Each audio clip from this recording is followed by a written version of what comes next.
Bismillahirrahmanirrahim. السلام علیکم۔ حضور صلی اللہ علیہ وسلم کا ارشاد ہے کہ قیامت کے دن حق تعالیٰ شانہ ارشاد فرمائیں گے کہ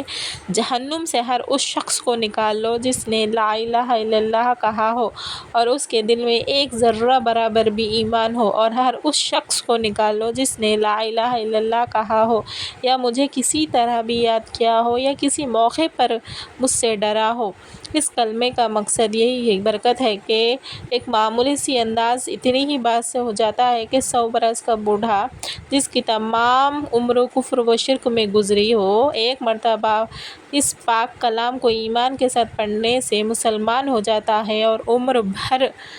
کفر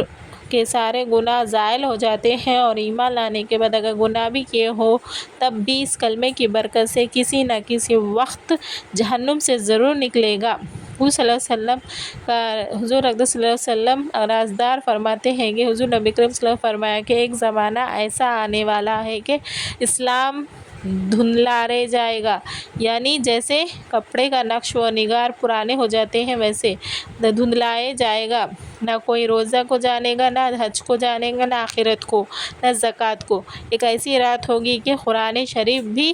اٹھا لیا جائے گا، کوئی آیت باقی نہیں رہے گی۔ بوڑھے مرد اور بوڑھی عورتیں یہ کہیں گی کہ ہم نے اپنے بڑوں کو کلمہ پڑھتے سنا، ہم بھی لا الہ الا اللہ پڑھیں گے۔ ایک ارشاد ہے کہ جب زکوٰۃ اور حج کوئی رکن نہ رہے گا